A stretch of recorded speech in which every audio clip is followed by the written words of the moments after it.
All right, what's going on, everybody, man? Welcome back to the Sizzling News Podcast, man. Welcome back. Appreciate you guys coming on the channel, man. We got another jam-packed episode for y'all tonight. We're going to be talking first and foremost to Jordyn Eaton, man, out of New York, man. Shout out to SB Prod Media for putting together this interview. Special player out of the New York area. We're going to get to tell his story, learn more about him. We're going to talk some college football news and the latest that's going on there. We'll talk about where I just came back from, Langston Hughes, for a spring practice, and give my thoughts and intel on how my observations coming out a little bit later. My other stops I will have for this upcoming week and much, much more, man. But without further ado, let's bring on our guest, man, Jordyn Eaton. How you doing? I'm good, brother. How's everything going, man? Been good. Yes, sir, man. So, brother, tell me just a little bit about, your story, man. Where did your joy for football come from? My joy, I guess, came from starting at a young age. You know, my dad used to tell me stories about how he walked on at Buffalo University and told me about all the experiences he had as a football player. And, you know, hearing all those stories and everything, I want to make a story for myself. I started playing football around 7 years old. I played Mighty Mice at Washingtonville, New York. I played every single position. Sometimes I even got in there at quarterback, Wow. Started off as a running back. I was on the smaller side always.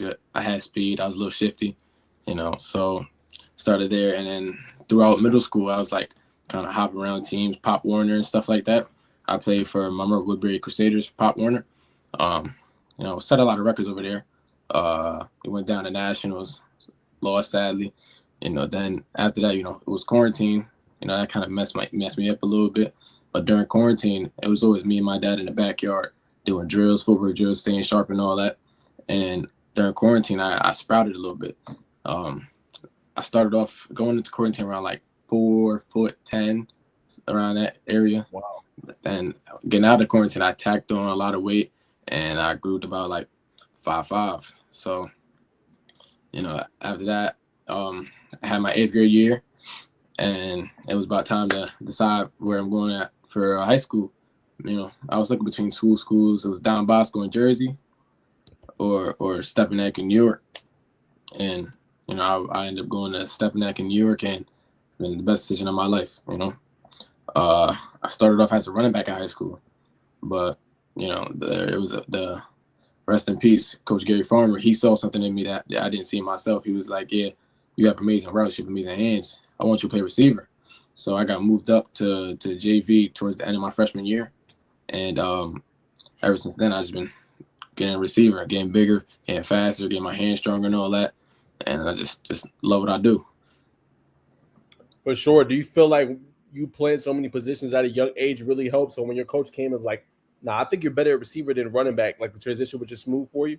Yeah, most definitely. I'm glad I played all over the field when I was young because I'm able to see things differently from just my position now. I can help my running back at school, give him some tips and all that. Even my quarterback, I like being able to read the field and everything from where I'm at. So I'm glad. And say God forbid one of my teammates get hurt, I can step in and help out. So I'm glad I did that when I was younger. 100%. And then obviously talk about your dad's impact. Y'all, working out a lot, getting you better, faster, stronger, obviously during quarantine. What was that like for you? I know you said you obviously had a growth spurt as well, but not knowing what's going to be next, man. What was kind of your mentality through that whole process? That built me very mentally. Like, mentally, it built me a lot. Obviously hearing about COVID, I'm thinking a lot's going to end, I'm thinking about when am I going to play football again? Thinking the world's going to end, all that. So, being able to actually focus and everything and go outside daily and do some footwork drills at least or catch the ball, do some sprints down and back. That was I thank my father for that because that built me into the player I am today and, built me mentally. So like we down in the fourth quarter, I'm able to stay straight because, I was working during quarantine. I was working and, I matured a lot. So that was a huge impact on my life. For you, in your opinion, Jordyn, mental stamina, mental obviously fitness in the sport, why do you think that is so important? It gets glossed over a lot because everyone says it's a physical game, but it's also very mental as well. Like if you mentally tired in the fourth quarter, even though your body says quit. But if you're mentally tough, you can overcome that. Yeah. Just talk about why being mentally tough is so important in playing the sport of football, in your opinion. I mean, honestly, you could be the most physically talented player in the world, but if your mental state not right, you're not gonna be able to use your full capability. If you get down that first touchdown in the first quarter, if your head hanging low, that affects your whole team. All it takes is one player to affect the whole team, especially if you're a star player. You need to be that guy that has all the energy, keep everybody head high and encourage everybody to do better in order to be the best player on the field. So not being mentally strong is probably the worst thing you could be as a player. Honestly, I believe that, if you want to be a great player, on top of your physical capabilities, you need to be mentally strong. You need to be that guy that's on the field telling everybody, let's go, let's go, let's go. Next play, we good. And, encourage everybody just to, play harder, especially in that fourth quarter when your body tired, you banged up, you bleeding or whatever, you got bruises. Just wipe all that off and just, keep cruising, to lead your team to a W. For sure. What was been maybe one of your favorite things playing the sport of football? Just maybe a memory in the game or a moment that you're just going to always cherish playing the sport? That's a great question. Honestly, I think it would be the first two games of this year of my junior season. Those are the toughest matchups I've ever had in my life. We played Archbishop Spalding out of Maryland, top 5 team in the nation, and McDonough out of Maryland. They had a 5-star committed to Oregon. That's probably the best time I had in my life. Just being able to match up against the best of the best. That really tests who you are as a player. Those games we were losing, right? We were losing bad, right? But in those 2 games, that showed who's really a player and who's mentally strong and everything like that. So it really showed who you are as a player. It was a lot going on that game. We were down like 2 touchdowns against McDonough, but once we got down, that's when I started taking over. That game I had 80 yards, and I was like, I could really hang with these guys. That really showed me that I'm really one of those guys that boost my confidence a lot. And headed into the next game, which is Archer Spalding, obviously we're heavy underdogs, right? But that doesn't mean we go in there and play like underdogs. You go in there and kill. That just makes a name for myself. Coming out of New York, it's very low recruited. They think it's a basketball state, but we got dogs over here, right? And it's time to show that.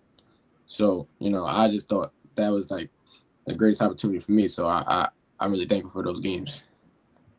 And speaking of, I want to expound on that. Obviously, you kind of talked about you being a leader, encouraging guys. So in those moments, right, you out there, doing your thing on the field, what was kind of your message to your teammates? Or were you just kind of just leading by example, like, or were you more just in the huddle, like, guys, let's go, man, we in this? Like what kind of went on there? I was just persistent, always in their head, so they didn't have a chance to get down. We're like, yo, we got to keep going. Let's keep going. We got this, man. Who cares what they say? We just keep going. We really out here, man. We here right now. There's a lot of people in the stands watching, but we on the field. So, I got to keep telling them, let's keep going. Forget all the boos we hearing in the crowd. Forget everything the coach is saying right now. This is us, we on the field. You know what I'm saying? We got to listen to our coaches, but we got to remember, we the ones making the plays, right? So as soon as we get that play, let's give it 110%. Every single play. So, just keep that message going, keep people going. And, it got people cruising. I see some big hits out there, some big catches. So, yeah, I believe it worked. I agree, man. And then I want to expound on another thing that you said. You said there's some dogs in New York, predominantly a basketball state, but there's dogs out there in New York, man. So, and just in terms of recruiting perspective, do you feel like the light needs to be shined more on just New York in terms of football? How is the media coverage there for you guys, Jordyn? What's that kind of experience atmosphere like in terms of just recruiting and everything and media in general? New York is always written as a basketball state, but I've played with so many guys that have amazing talent, but no coaches come down here. Coaches see us and they see a kid from Jersey, like, oh no, I like that kid from Jersey because the football is better over there. But especially in my league, there's a lot of guys in my league that deserve to play the next level, right? But the coaches they everybody thinks Jersey is a way better state than New York, but in those matchups, New York hanging with Jersey, So why is it that we're a bad football state, but they are, you know? So I don't really understand how we get overlooked like that, because there's players out there even better than me, but they're not getting looked at because they're playing in Europe. I don't believe that the state determines how great of a football player you are. I'm going out there, different states and everything, 7-on-7, tackle football, all that, and I'm doing my thing. So why is it that I'm not as great as these guys just because I'm coming from Europe? That's my standpoint on it. That's a good point. And obviously, speaking of, you led me to my next point, right? How has maybe that exposure really helped you out?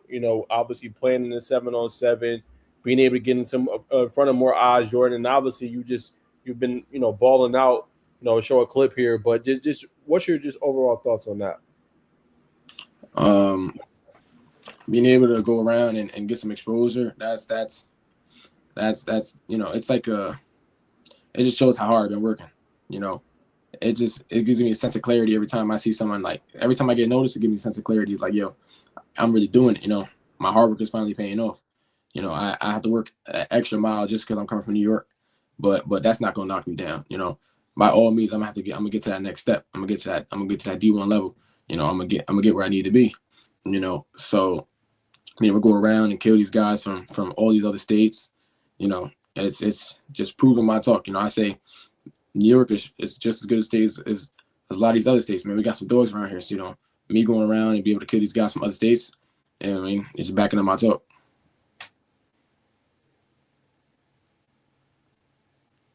And for those at home, this is just a little sneak peek of obviously what Jordyn's talking about. His ability, man, to just cook in these settings, man. I will play the audio, but I will get copyrighted. So, but y'all get the point. Like, shout out to SB Prod again for putting this together. Dang, they're supposed to show the whole thing. What happened? Yeah. Okay, let's refresh, man. All right, here y'all go. Now y'all can see the dog obviously eating, man. I mean, that move right there was nasty, bro.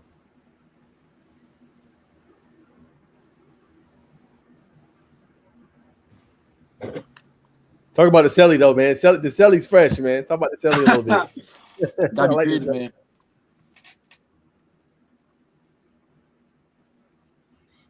You gotta be creative on the field, man. Especially Sunday, I just love having fun. Just dance, just do anything, we did the wave, That's a crowd celebration right there.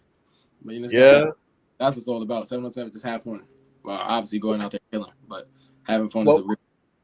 What's your favorite celly, man? My favorite one. Yeah.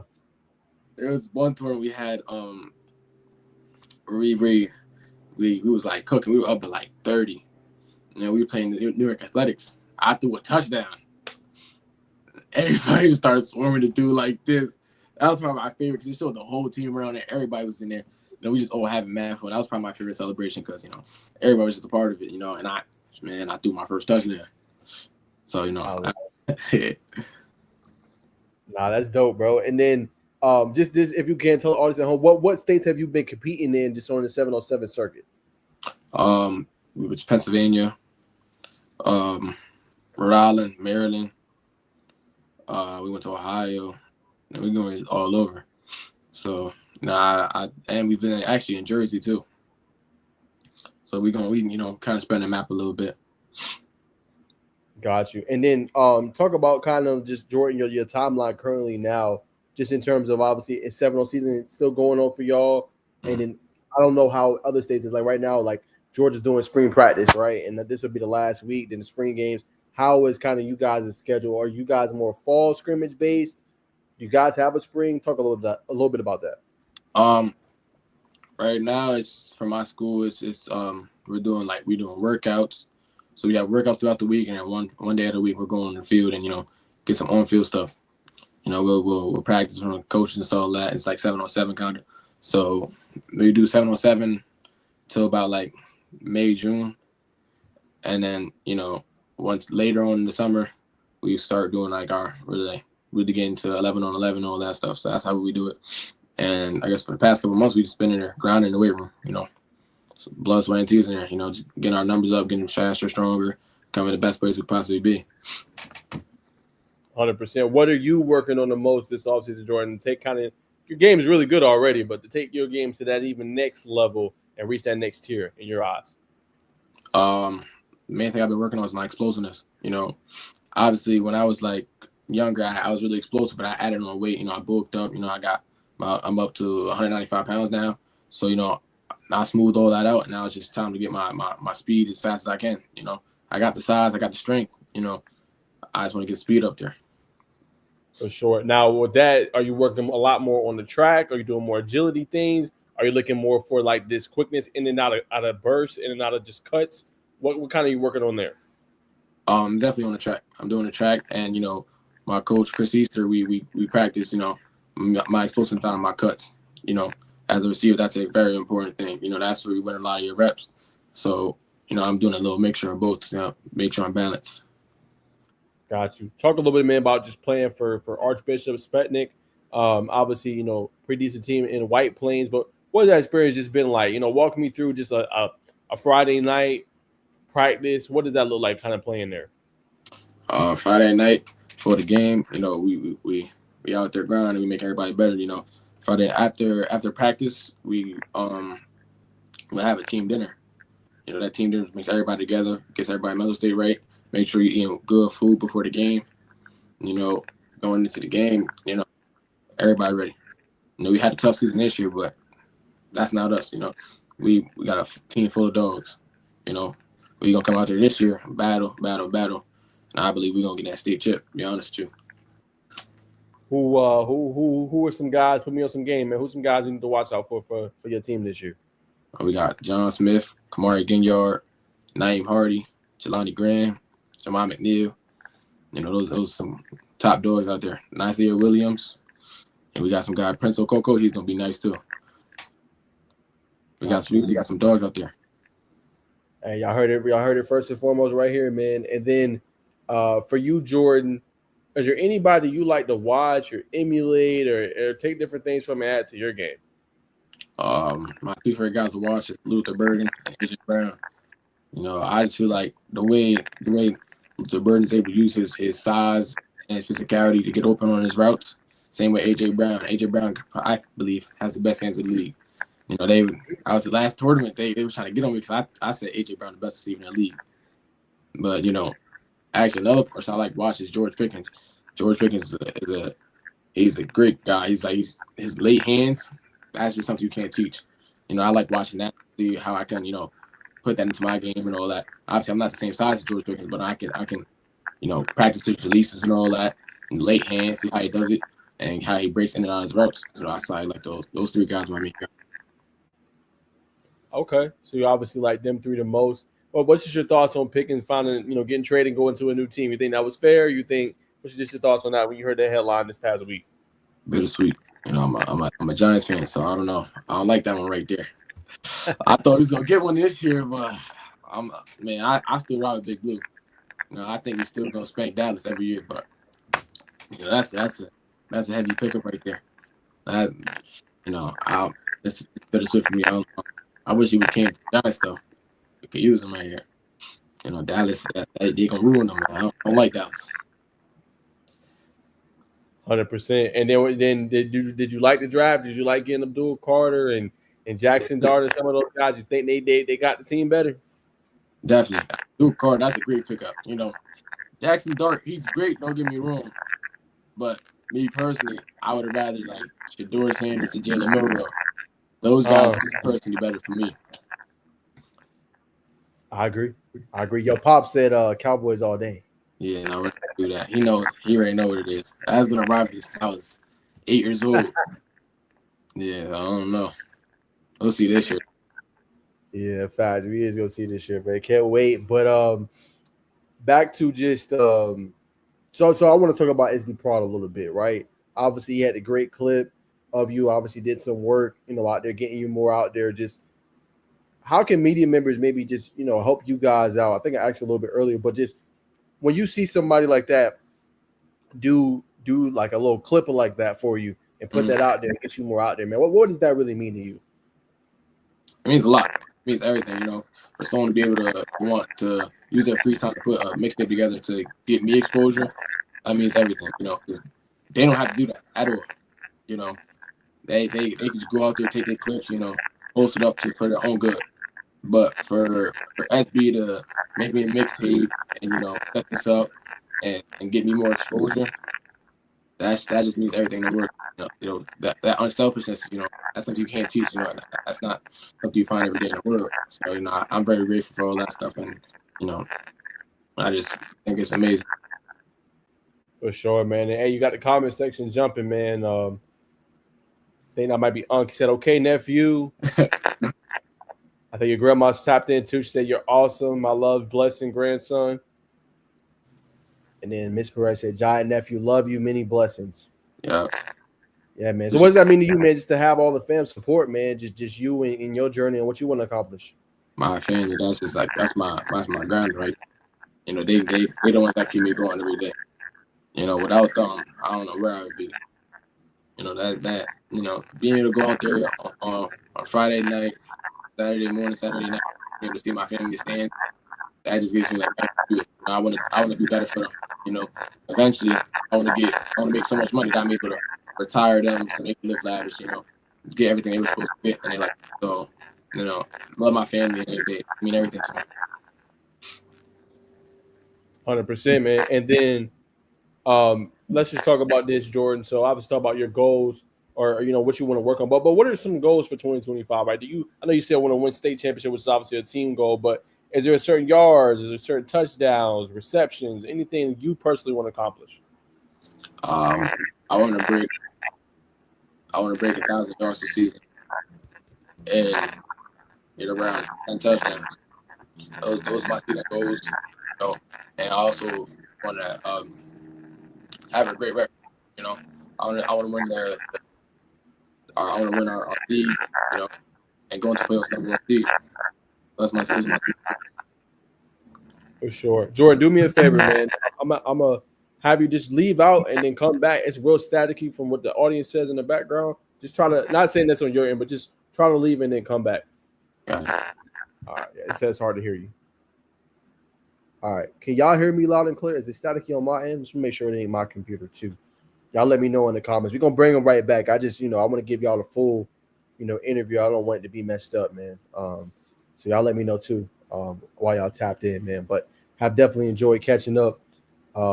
With Jordyn, man. Sounds like a phenomenal kid, hardworking, good work ethic. Like Pops raised him a good one.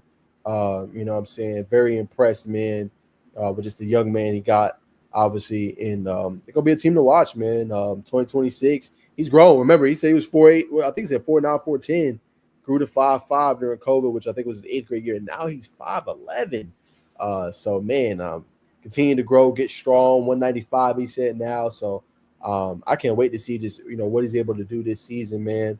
And for those that's in the comments, man, why do y'all think maybe that exposure is not as much there? Why they prefer Jersey and other ones instead of that? It's perplexing to me. All right, let's see, man. What's going on, Jordyn? Can you hear me now? Yeah, I can. I don't know what's going on. I don't know either, man. It's still kind of staticky.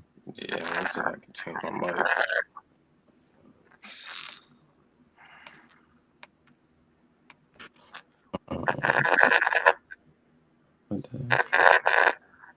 Y'all bear with us, man. He's switching out his mic, man.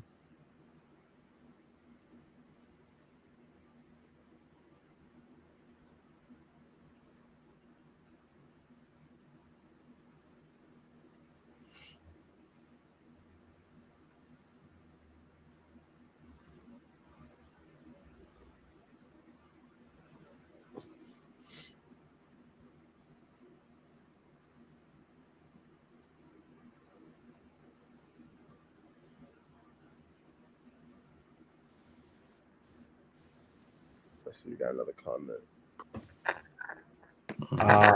Hey, Jordyn, somebody said it might be the feedback from your headphones. Feedback. Yeah, they said it might be your headphones. Feedback from your headphones.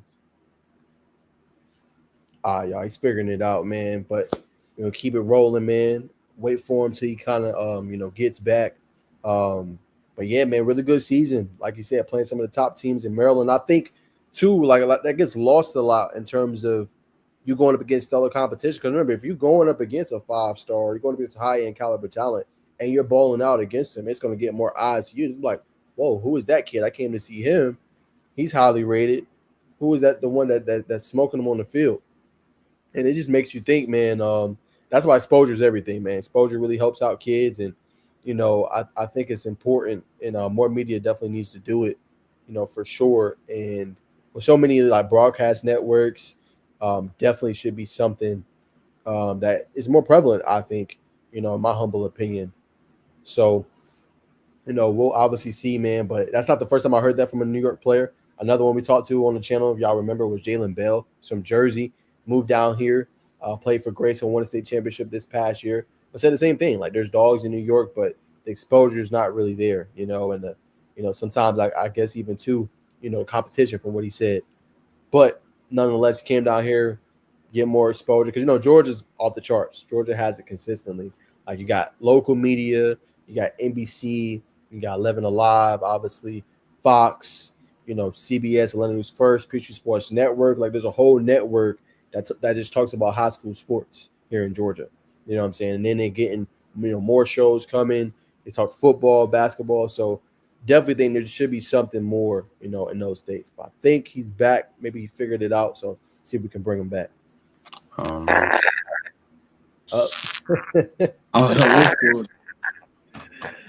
not sure either, man. What do you want? You want a laptop? Yeah. You might have to try your phone, man. And just pop your phone up. I don't know why it's doing that. You know what I'm saying? You might have to try that way.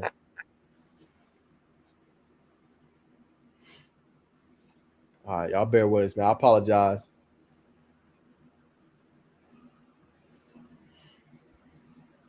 He's still figuring it out, man. But yeah, man, we'll just roll the tape, one more time while we wait for him.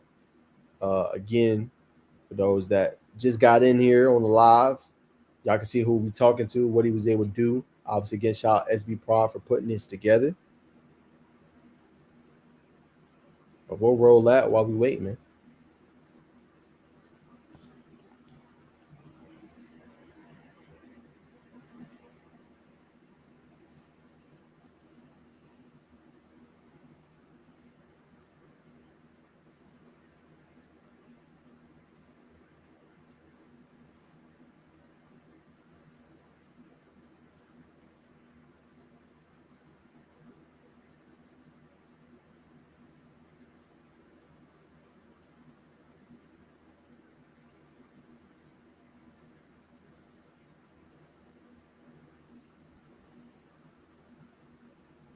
All right, man. So we'll keep it rolling, man. I'm gonna hit a topic just before he comes back, obviously. But we'll hit the big one as soon as he comes back, y'all. We're gonna bring him on. I don't want to bore y'all, but we'll go ahead and bring him on and just talk about phenomenal player, man, out of Georgia, out of Houston County, and that is Jordyn Smith, officially committed to Georgia yesterday at about 5:00. Top safety, top 100 player.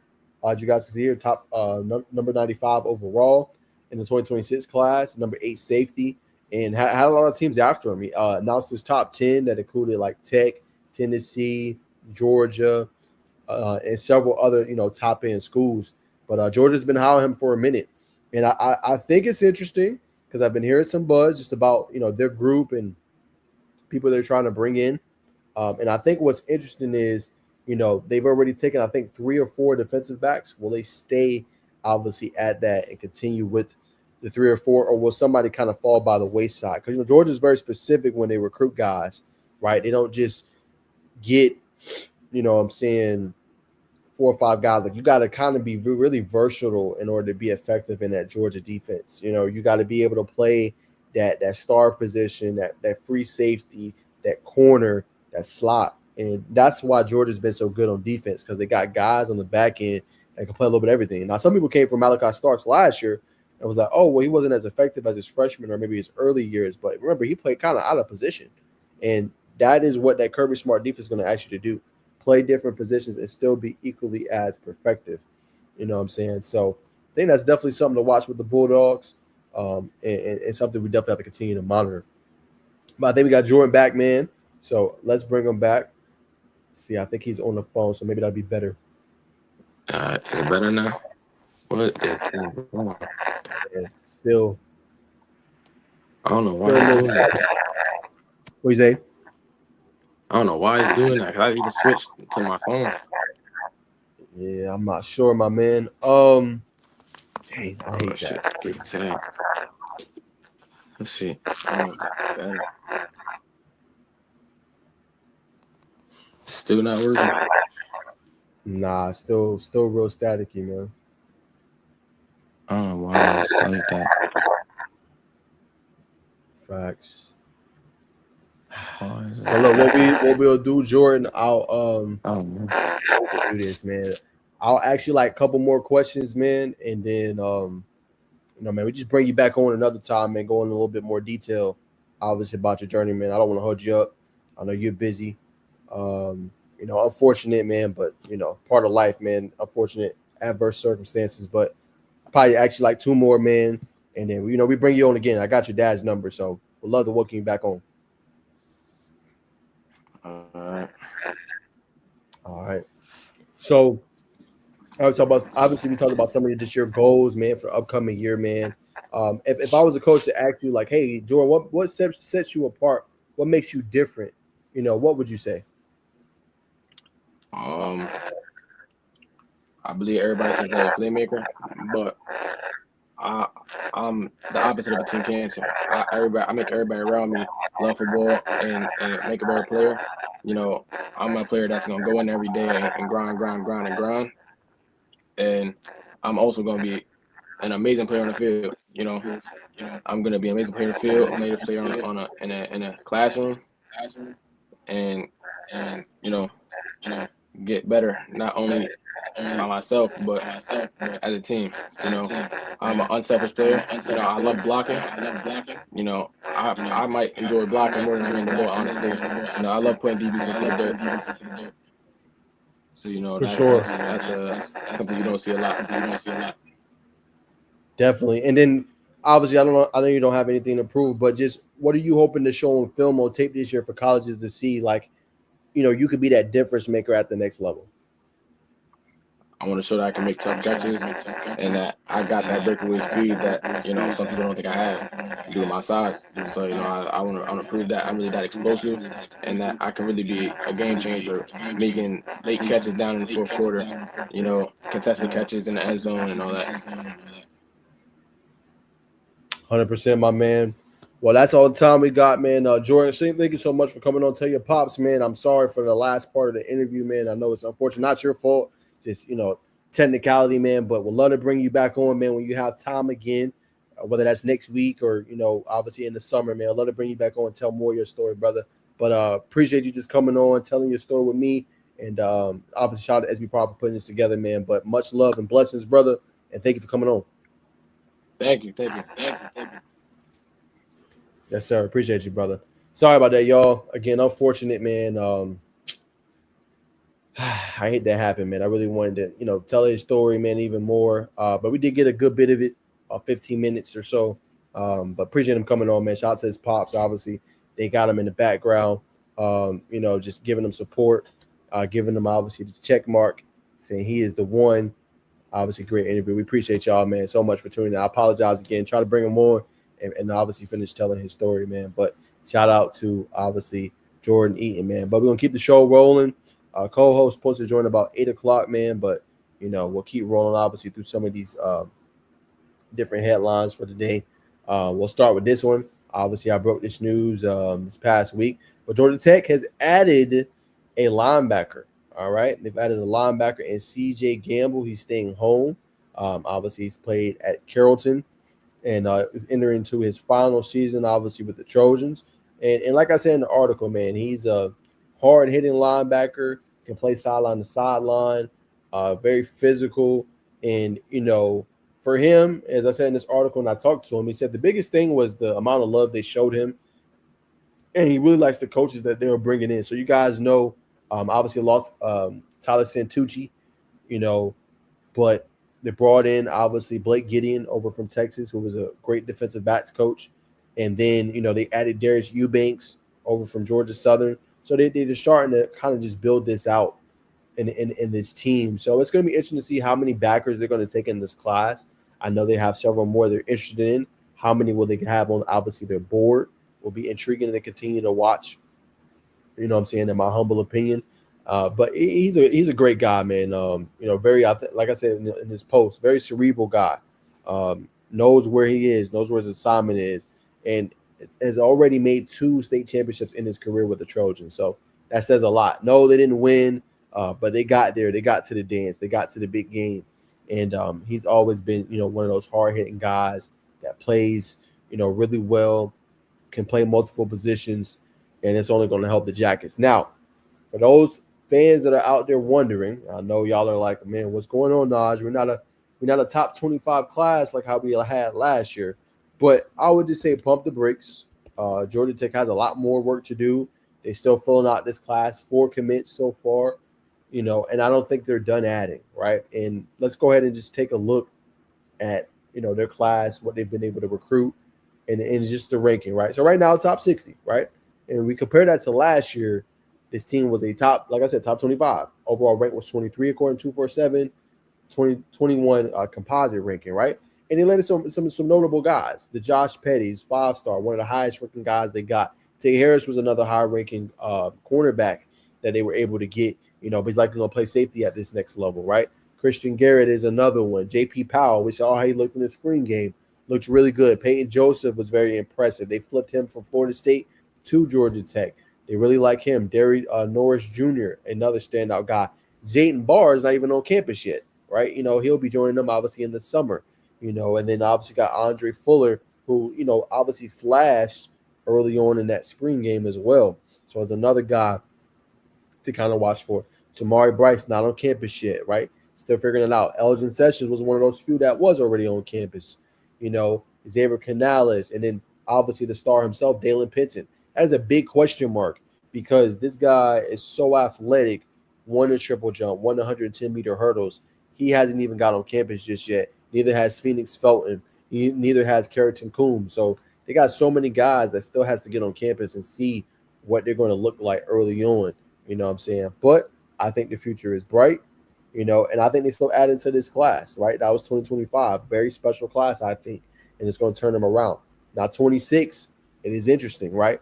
Because who are they going to be to land at the top? They've already landed Jaden Terry, who's a top 250 recruit out of Manchester. Very physical corner, 6'3", long, athletic, 175, plays the ball well in the air, exquisite ball skills. And then you got 6'1" and Travis Stevenson, who's continuing to get offers. Georgia's on him. Several other programs have offered him. Florida, I've seen here recently, as well. And then Ladarius Crummey is another really good corner out of Florida. But what you notice with Coach Q Jones and Coach Peoples, they're getting guys that are long and athletic, 5'11 and a half, 6'1", 181, 6'3", 175. So that is kind of what he's looking for on his back end of his secondary, and guys that can play in multiple positions, similar to what we see with Georgia. So still a long ways to go. They're still figuring things out, still looking at the boards. It'll definitely be a while. But what I do want to pull up real quick for Georgia Tech while we're on the topic is just the prospects in this class, right? Who can they land a big guy, right? Petty was huge for Georgia Tech landing him, right? So let's see who's still available, right? Now, it's been a split right now with Jackson Cantwell between Miami and Georgia. We've talked about that. Miami has upped the offer up to $2 million of NIL for him, right? So obviously that's massive. He's pondering that. He's teased a little bit about him and Jared Curtis teaming up, potentially. So that's something to continue to watch, but it's unknown up until tomorrow. Tomorrow we'll find out what Jackson Cantwell officially does, right? Then you have Tristan Keys. He's off the board. Keyshawn Henderson, Ryder Lowndes, I guess you could say. Felix Ojo, still on the board. Obviously, Emmanuel Acho. So Tech has to try to fit their way somehow into this top 30 of these players. Now, Atkinson's probably going to be a reach. Really likes Georgia, Oregon, Ohio State. So obviously those are probably going to be the ones he's going to narrow it down to when he eventually does. But can he land somebody that's in this top class? It's Trenton Henderson's, a top edge rusher, a Jet Washington at the safety position out of obviously Bishop Gorman, right? So Tech needs to get one of these guys in that top 30, whoever that may be. We'll figure out, we'll find out. But that's kind of where they need to go in terms of landing a top end, 5-star prospect again. If they can do that, land a lot of high end 4-star players, I think they'll be just fine. The curious part, though, is going to be wide receiver. What do they do there? They're going to be very young next year with Dean Patterson probably going to be gone, Eric Rivers, Malik Rutherford. Who are they going to go get? So that's what's kind of next for Tech. Still early, but they got to make a splash and get a couple big-time targets, to say the least. All right? So that is going to do it there. And obviously, we were speaking of Jackson Cantwell, and we'll go ahead and talk just a little bit about that. But here he is right here with Jared Curtis, and them obviously teasing it. And I told you about Curtis on my channel, obviously on TikTok and YouTube, how I felt about him, how I think he could go in and play early for Georgia. I know a lot of y'all thought I was crazy as hell for saying that, but I do think he's one of those rare breeds that can do that and be equally as effective, obviously doing that. But here it is, JC times JC, right? And it's interesting because he's going to have a decision. Like, if you're Cantwell, do you go somewhere where you are going to get developed, right? Georgia, you look at the track record, they've been producing offensive linemen at a high rate, right? You go look at this draft, Dylan Fairchild, right? You look at, obviously, Tate Ratledge the year before. You look at, obviously, Amarius Mims. These are just notable guys. They have way more in the league. So, he has a strong decision. Yes, money talks and the rest walks, but will I be developed, going off, obviously, to Miami? Something to think about. It's something to obviously consider if you're Cantwell, to say the least. But, that's going to be obviously recruitment to watch. Who is going to land his services? It's a lot to watch up until tomorrow when it obviously happens. But that's my thoughts there, man. Obviously on the high school front. We'll talk a little bit about what I saw at Langston Hughes real quick, obviously here in Georgia. I think there'll be a playoff team for sure. In terms of will they get to a state championship again, I'm not sure. I've seen a lot of schools so far in my spring practice tour still figuring out different things. But I do think they got the quarterback to do it. Darnell looks really big, y'all. I'm not going to lie. If y'all can see the photos I took today, I remember seeing Darnell. He was shorter than me. I'm not the biggest guy. All right, I'm about 5'11 and a half, almost 6 foot. But Darnell is looking like about 6'1", 6'2", right? Very thick lower body frame. Obviously, he's always been athletic, been a great thrower of the football. And, he looked good again. You know what I'm saying? He looked good again. And he's obviously going to be the signal caller for him this year. Obviously, bar anything unforeseen. I think he's ready. He's back home where it all started for him, playing for Coach Hines again. So I think he's going to only get better. The question will be the playmakers, right? Not as notable as we've seen in the years past, but they got this kid number 5 I like out of the slot, out of the Z, that can do a little bit of everything, really potent at that position, running option routes or running, different post and corner routes. He really obviously caught my eye.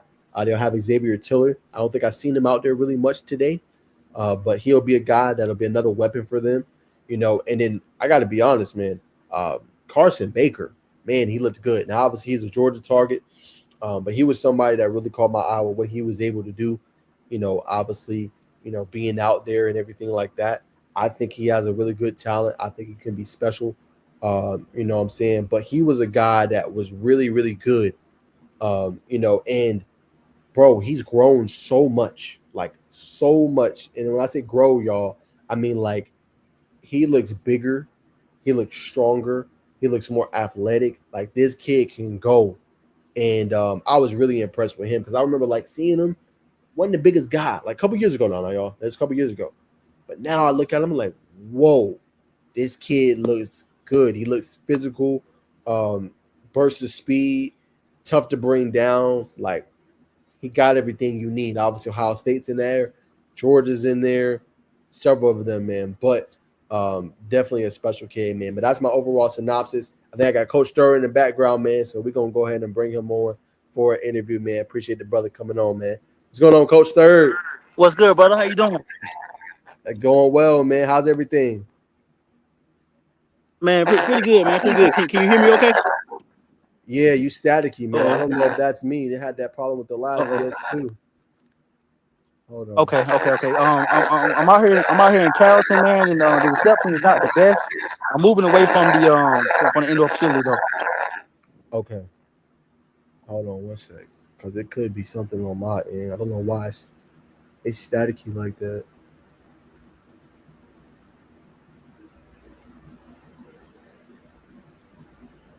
It's not making no sense. Okay. Say something, coach. Yep. Can you hear me? Yeah. Why is it It's still static? static here. Yeah, I don't know what's going on. It did Yeah, that yesterday. Oh, it did that earlier. But Coach Third, man, I know you see you out of Carrollton, man. Just talk about what you've been up to, man, out there. What's some talent you've been seeing? Yeah, man. Definitely. So out here in Carrollton, I get a chance to work with a lot of the young guys out here, man. I got some older kids as well. But in my training in my program, I like to get a hold of the young guys and help them develop and help them really understand the game, man. I actually have a lot. I actually have a few of them with me right now, so I'm gonna let them introduce themselves when you have time. 100%, man. Who's been some of your favorite that you've been able to just train so far? Well, yeah, man. So one of my favorites that wound up in Carrollton, man. It was a perfect fit for him, man. Daryl McFadden. They call him D Max. He's a young receiver. He's actually, I got ho. He's actually practicing right now with the varsity. Doing some pretty good things of the varsity, man. Trying to earn that roster spot, man. He's a smaller kid, but his knowledge of the game is tremendous. His skill set is great. He's still growing, So as he starts to grow into those shoulder pads, he's gonna be a great receiver. 100%. And then coach, obviously talk about them. So when you train these guys, what are you looking for? What are you trying to help them grow? Is every use case just different for each guy? Like, how do you just go through and try to get these guys to where they want to be eventually before the season starts? Yeah. So ideally, um, everything is different for each guy. Every individual has nuances that they need to work on, for the game. And so I go in and I assess each athlete so that I can meet them where they are. So I'm not trying to fit everybody into this ideal, or this cookie cutter of what I want them to be, based on what their skill set is. But I try to meet them where they are, and then try to hone their game, to some of the skills that they're lacking. 100%, brother. And then who are some kids you out there training today? Yeah. So I got right here. I got Jordyn. Go ahead, talk to him. Trucker Jordan. What's going on? I got Trucker Jordan Nice with to right see here. you. He's a quarterback. I got Caden Bolton, man. He's young. He's an athlete out here. There's the orange linebacker. I got Joe out here, man. A safety athlete as well. I got just an athlete who got his name on. And right here, I tell you right now, heck, I'm gonna be really special there, man. Once you go with them, man, but really, a lot of these guys, man, being brought up in the system, they have a really good understanding of ball, and so now it just helps them kind of nuance their game, and help their body to development. So, so essentially, even the nervous system is also on the same page. So, as they're younger, their body starts to grow so fast, and the nervous system has the right talk with, so I go in and fine tune that communication, just kind of bridge that gap. So they can when they want to. So you see a lot of time with these young athletes, like they know how to play, but they always have to play. And so that's when I fine tune those skills and get them to know where they fit in everybody. 100%, man. One more. I know you training. I'm gonna let you go, brother. Um, I see you be all over, man. Like you don't just be in Carrollton, brother. You be in Gwinnett. You know what I'm saying? You be on the south side. You be everywhere, man. So just talk about how you go everywhere, man, and you train all these kids just to continue trying to make an impact on their lives, brother. Just talk a little bit about that before I let you go. Yeah, man. So yeah, I have a lot of athletes that reach out to me that want to train me. And a part of what I do, and my role and being able to help out some of these young athletes.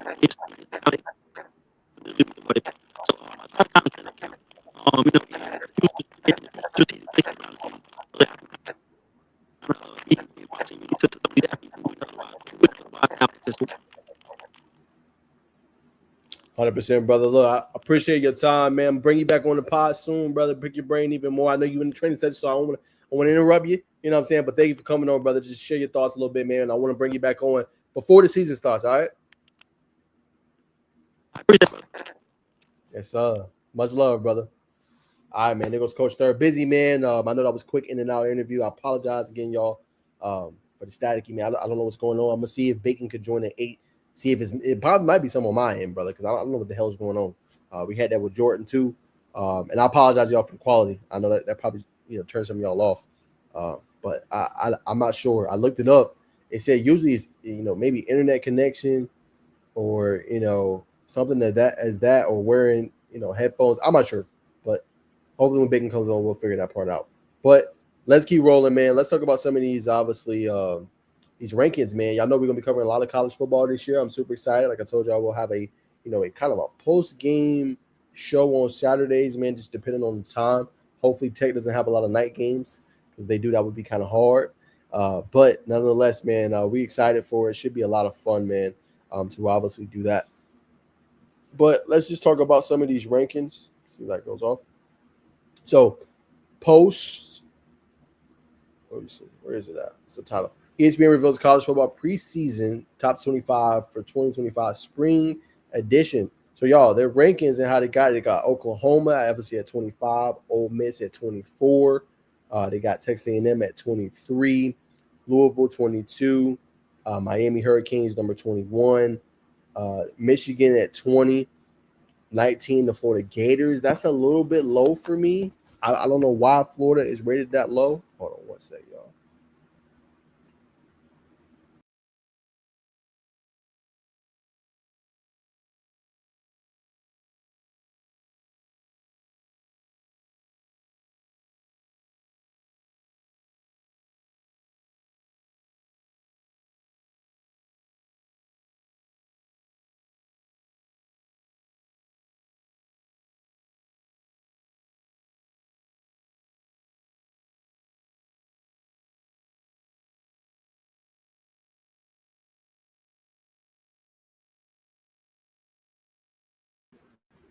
All right, yeah. So, yeah, for Florida, I don't know why, 247 has them at 10. I think that's a good spot for Florida. I don't know why Florida's ranked that low. When you look at guys that balled out in the spring game, you look at Nashawn Montgomery, you look at, obviously, Dallas Wilson, who balled. You look at Vernell Brown Jr., they got everything they need to compete, I think, this year in the SEC and make some noise. So, I don't know why they got rated so low, but Florida's one of my sleepers, man. I think Florida's gonna do some damage, man, and make some noise in the college football season, man. So that's gonna be a team definitely to watch to see what they do, see what they can obviously accomplish this year. But that's a top end team, you know what I'm saying, to say the least, man. And I got my money on Florida making some noise. So a little too low for my liking, obviously, with Florida. 18 Kansas State. I mean, that's a pretty good ranking. I'll say maybe 18 to that 15 is that sweet spot for Kansas State, with Avery Johnson obviously coming back. Can he take that step forward for obviously the Wildcats? You know what I'm saying? That'll be obviously a big question surrounding that program. We've seen him go in and get big wins, but can he get them to that Big 12 stage and competing for a Big 12 championship? Indiana, how do you respond after so much success? You're going to lose Curtis Rourke, right? But you bring in Fernando Mendoza.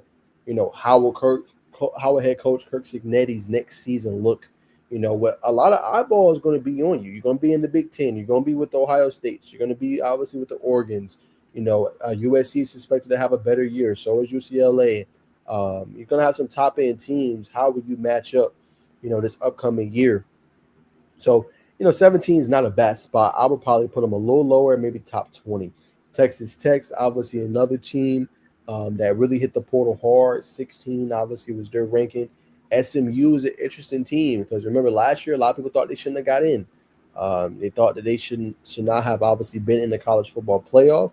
But I want to commend them, right? Because they did in the ACC championship game. It was getting whooped by Clemson, but made a nice little comeback and was able to get in. But I know they want the best 12 in obviously the tournament in the playoff. Can SMU build off a really good year? You know what I'm saying? A lot of people thought they didn't play anybody.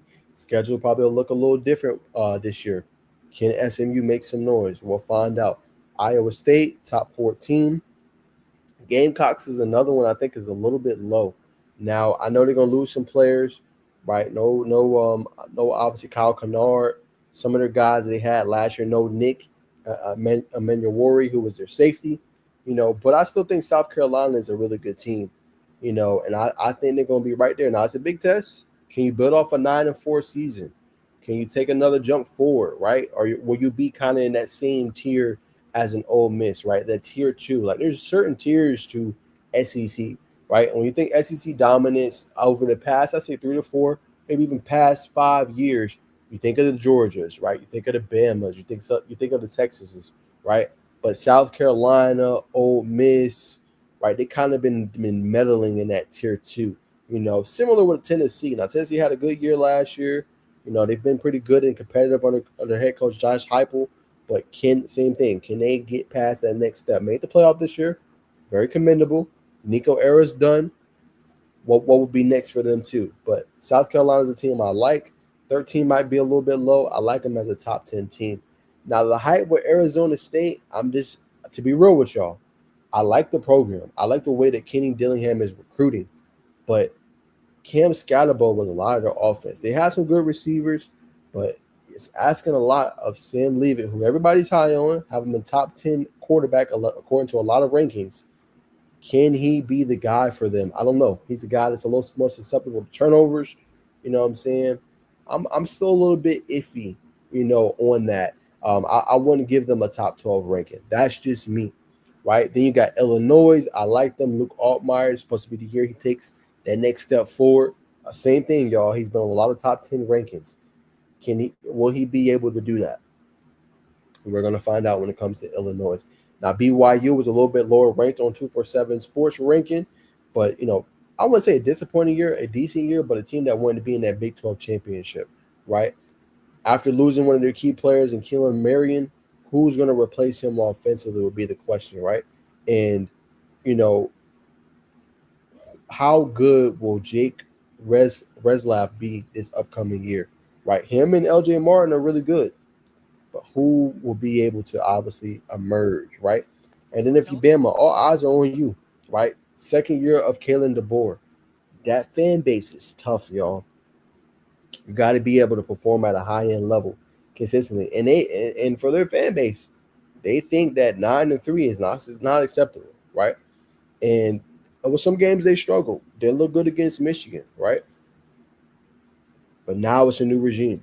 And I know you're like, well, now what are you talking about? It was a new regime last year.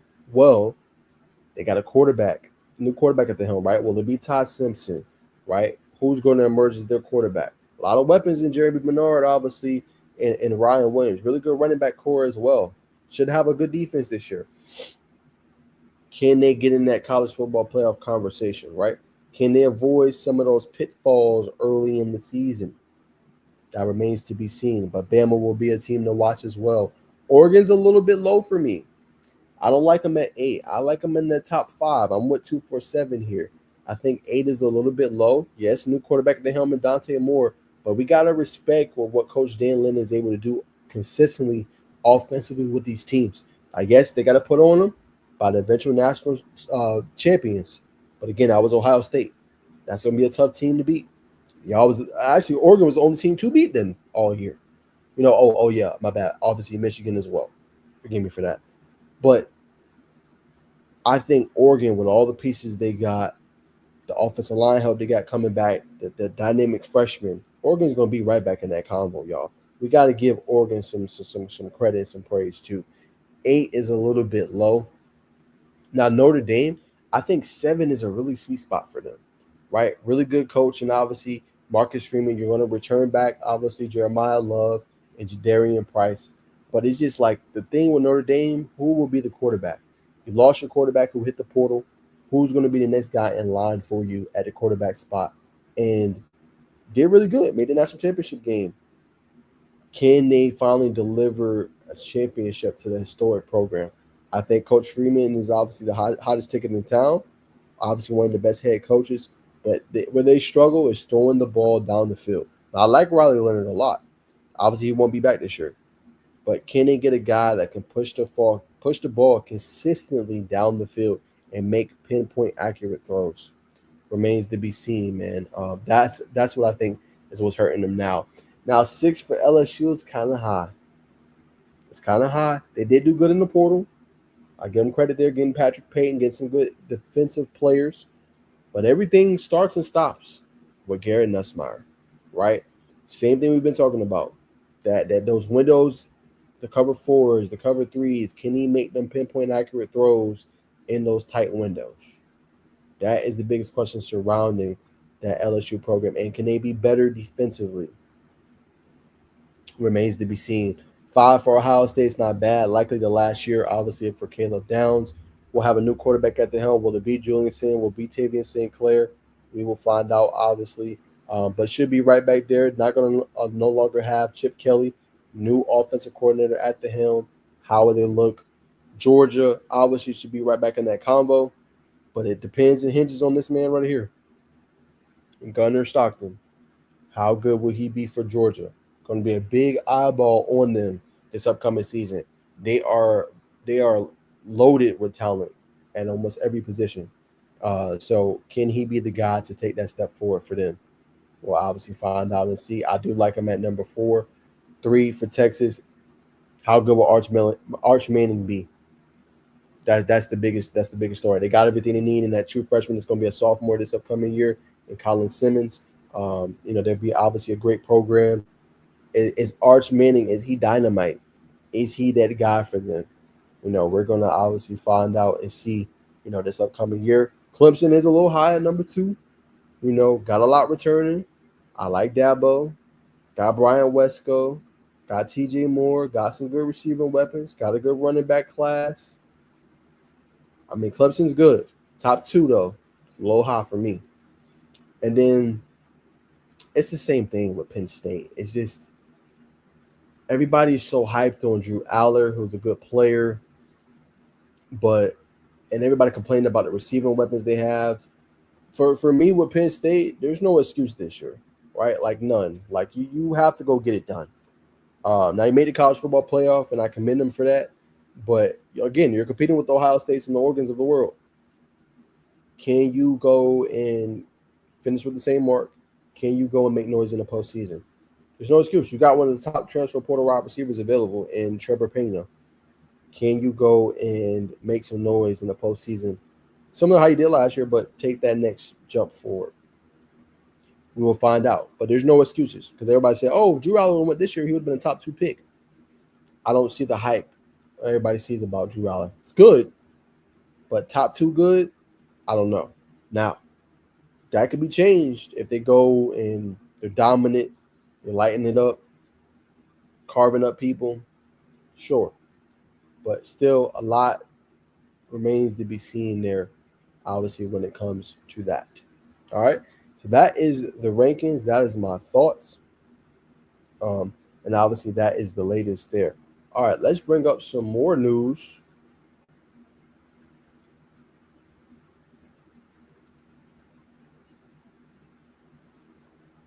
Obviously here, man, got to talk about it, man. 16-team college football playoff bracket is gaining support in the Big Ten and the SEC. 4 SEC bids, 4 Big Ten bids, 2 ACC, 2 Big 12, 1 group of 6, 3 at large. So y'all know how I feel. I'm just not with teams getting automatic bids. I just don't like that, bro. I think it has to be earned. I feel the SEC, yes, teams should get in. I feel like naturally, though, the seasons change so much. Like, what if the Big 12 has 3 or 4 worthy teams? You're telling me only 2 are going to get in? Now, I know what y'all going to say. Well, Najee, what are you talking about? They have 3 at larges. I feel y'all. But at the same time, what you're basically saying is, okay, SEC, no matter what, even if the records aren't the best, you're getting 4 automatic teams in. You know what I'm saying? I'm not with that rationale. I think you go for the teams that earn it. It's it changes too much in college football, right? Now, Big Ten was really good this year, right? What if Big Ten has a little bit of a drop off, right? SEC, everybody was clamoring about decent season, but it wasn't with the SEC what we're typically accustomed to, right? It just was not. So that's my point. Like it can change from year to year. I think just giving automatic bids to conferences, I'm just not for it. You know, let whatever it is, whoever emerges, emerge, and then do, whatever it is. It don't have to be necessarily conference champions, right? But the top four teams get a bye, right? And then you have 8 at large bids. You know what I'm saying? The 8 most deserving. Now I know what y'all gonna say. Well, Najee, we've done that, and they've missed on some teams get into the college football playoff. I feel y'all as a committee. I know it's not perfect, but at the same time, I think just saying, okay, just because you're in this conference, you're gonna automatically get this amount of bids. I just don't like it. Put the best of the best in. You know what I'm saying? Whoever the best 16 teams are, which you should know, right? Use different ranking formulas, right? Have the committee have an opinion, sure. Have an FPI, right? You know what I'm saying? Have different metrics, which obviously they look at. I'm not saying they don't, but have certain things that they can check boxes for. Okay, this team looks better than this team according to this, that. I mean, and it's hard too with a committee because it's subjective. You know what I'm saying? So I get it. I'm just not with having teams have automatic bids. I just don't like it. Make the conferences, make the teams earn it. Straight up. Now I know SEC is gonna bring more money. I know it's a revenue based thing. I feel y'all, but the best of the best should get in, man. And there should be different metrics, which I know they use already, but that they can uphold by consistently and look, okay, strength of schedule, FPI rank, how you ranked against going against these opponents, right? Top 25, how did you perform against them? Like those should be like some of the 4 metrics you look at. How did you perform against top 25 teams or top 5 teams that year that you were able to go against, right? And that is going to tell your resume against others. And then it goes and says, oh, well, it was unfair you didn't let that team in. Oh, but the team we did let in was 3-1 against top 5 opponents, right? The team we did let in was 6-1 against top 25 opponents. So then you have kind of just you throw out that subjectiveness and then you just have the facts, the objective of the whole thing, right? And okay, this happened, that happened. Okay, this is factual, that's factual. This is what happened, and we're rolling with this. Then there's no way to refute it. As I said, you got to have objectifiable things that can be checked off instead of subjective things when you evaluate in this process.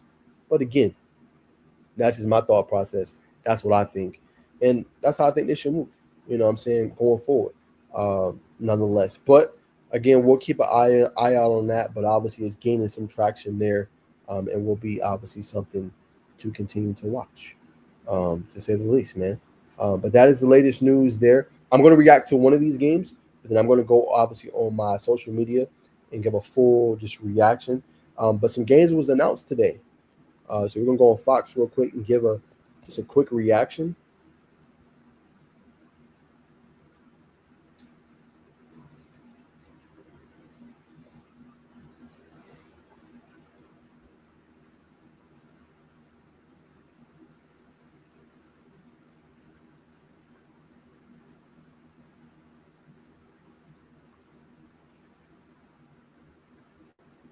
All right, so let's talk about it. Here we go. We've got a college football rematch coming your way in week 1. Texas will take on the defending champs, Ohio State, week 1 on Fox, right?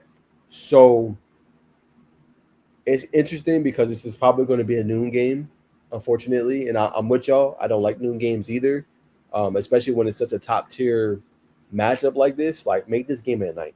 You know what I'm saying? Like, come on, man, Fox. Like, but again, that is Fox's thing. They do the big noon kickoff, right? That's their branding. That's how they do it. But Texas, Ohio State, like, sign me up, bro. That is top tier game. That is top tier college football, right? When you look at Texas and Arch Manning finally getting a chance to have the keys to the throne, have the keys to the car, going on the road, playing Ohio State, defending national champions. Jeremiah Smith, who is a lot of people think is a generational talent, right? Going to be a top pick, maybe number 1 overall when he's draft eligible.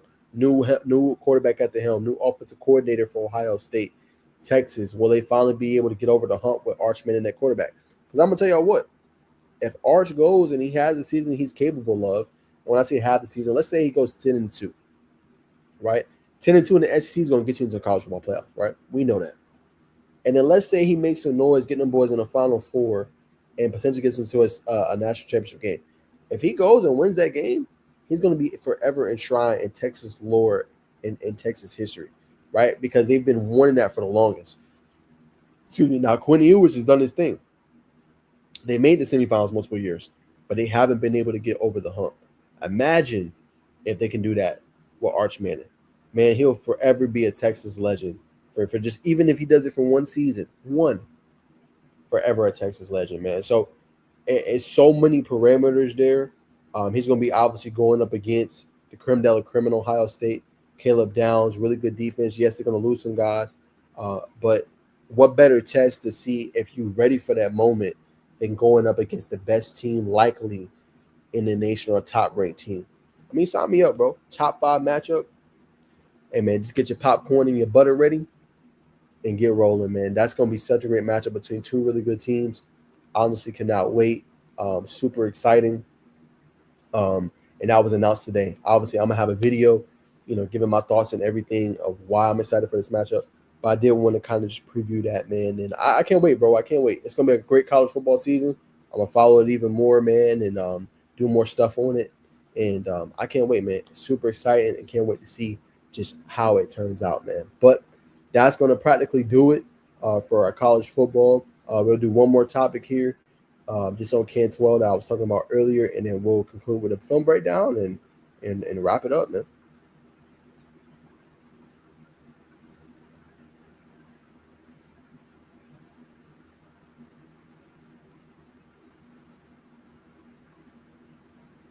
All right. So this was the big thing I was telling y'all about, which is Miami, right? It's interesting, right? That this is the new world of NIL, but Miami has the most lucrative first-year deal on the table, 5-star Jackson Cantwell, and mind y'all, he ain't even a quarterback, bro. He is an offensive lineman, and he is sitting around $2 million. $2 million. Dog, I'm not gonna lie to y'all, man. That is insane. That is insanity to be sitting at that much money potentially for a deal. And I feel him, right? I could see why he wants to do that and wants to go to Miami and get the money. But again, as I always tell athletes, think about your future, right? Miami's a great program. They're rising, right? Y'all know how I feel about my Hurricanes. My favorite team, right? I love my Hurricanes. But again, think about your future and who is developing that position the best currently right now in the country. And for me, going off into the league and having success is Georgia, right? Now, that's not to say that Mario Cristobal and the Hurricanes can't have that success, but at the same time, just think about your future. You know what I'm saying? Think about what would be best. I feel you. $2 million is $2 million. But remember, when you getting paid that kind of money, you got to come up to snuff. You got to perform at a high level. You know what I'm saying? And you got to be able to be that guy, right? They're not paying $2 million to a backup. They're not paying $2 million for a rotator or a guy that's coming in and out of lineup. No, they expect you to be that guy if they're paying that much money. So it's a new world. I feel Jackson, and nothing wrong with that. Nothing wrong with pondering that. I would love for him to play for my Hurricanes. I know he's good, but just continue to have that right mindset, and I think he'll be just fine, man. But $2 million for offensive lineman, it kind of crazy though. Just a little bit. Just a little bit. That ain't kind of crazy. You know what I'm saying? But that is the new world of the NIL, man, to say the least.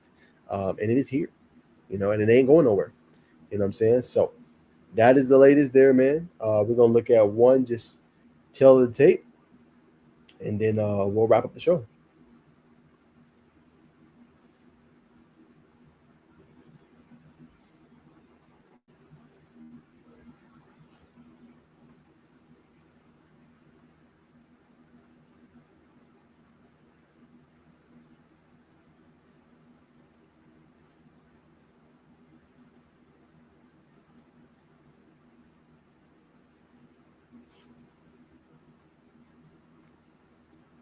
All right, man. So this kid's name is from Texas, a freshman wide receiver, Keller Central High School out of Texas, man. So we're gonna roll this tape. Young, this is true freshman year, 2028. All right. Nice grab through traffic, good strong hands.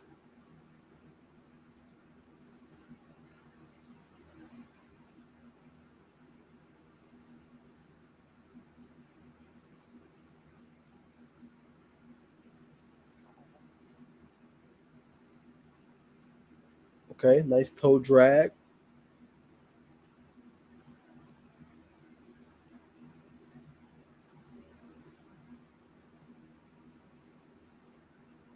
I'm gonna make comment on that later in the show. Let's see how quick.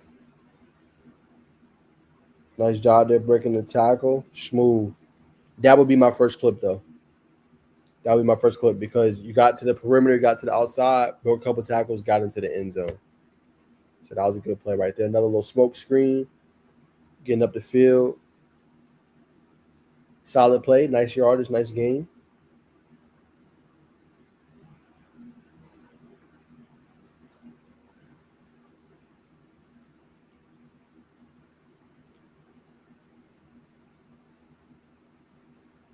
Okay. Solid catch and run. All right, I like it. Good yak yardage.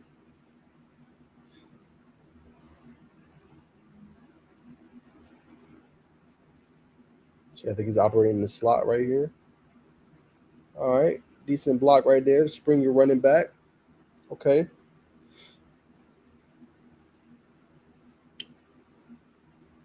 All right. So, honest assessment, and not to be harsh, but I give him a C. And the reason is like when you show your film, my guy, to people, like you gotta. It's almost like you're doing a flip video. Like you gotta have a hook, right? You gotta capture that coach's attention instantly on your video, on your tape, right? Coaches ain't watching this for no more than maybe 45 seconds to a minute, right? So again, they're gonna look through your full set of your film. But when you have a huddle and you send it to coach, they already have limited time. They're already busy, right? But when they have time, right? Now, this is a nice catch, but show your impact plays, right? For one, you know what I'm saying? Show you getting open, show you being able to beat press, right? Show you being able to torch zone, right? Show you being able to catch touchdowns, different things like that. Show you be able to get yak yardage, right? All those are crucial. Now, this one being his second play, it's nice. It's a toe drag swag, but look how much time you've wasted just with showing the long play, right? Like right here, like I would cut this up, right? This is entirely too long for a coach to watch, just for you to do a simple out route and toe drag swag, right? Again, it's not bad, but look how much time you're taking up, right? Going all the way, to the 30-second mark just for a toe drag swag catch, and then the play's still going. So you gotta like cut that part up a little bit, right? Because again, they have limited time, right? And again, you're only a true freshman. So I'm just giving you tips on how to make your film better and make it stand out. So again, not critiquing you, but just showing you what you can show to be better, right? Now this one's a good one. Like I said, I would make this my second play because you're showing a little smoke bubble screen right here. You're able to break your tackle right here, and you're showing your effort and your ability to not be denied into the end zone. So I would make that like my number one play because it catches the coach's attention instantly. It's quick to the point. Boom, showcasing what you can do, right? So those are just some things I would say just in terms of tips. This is another good play. This would be like my second play, right? You base the route off, you do a little comeback route, comes to the quarterback, boom, and you get up the field. So, when coaches look at your film, again, they're looking for the impact plays. They're looking for, you be able to beat defenses, beat press, and score touchdowns, right? And showing your ability to break tackles too. So you're still very young, but continue to work on your game, get faster, get stronger, have a good off season. And try to see if you can find your way. Obviously JV coming up this year. Try to find your way on varsity, man, and keep working on your craft and keep getting better quicker. Because you're gonna have to be able to stand out, man, if you want to have a chance to play at that next level. I'm not saying D1, but any type of next level, you got to be able to stand out. Now you're young, you haven't even grown into your body yet. You know what I'm saying? Obviously you're going through puberty and all that stuff, but you haven't hit your mature level yet. your grown man body. So you still got plenty of time. Keep working. Show your best clips early on and often, and show impact splash plays, man, and you'll be fine. But that's going to conclude today's show. I don't think my co-host is joining, so I did this one solo dolo. I do apologize to all the fans about the audio. Hopefully it won't be like that next time.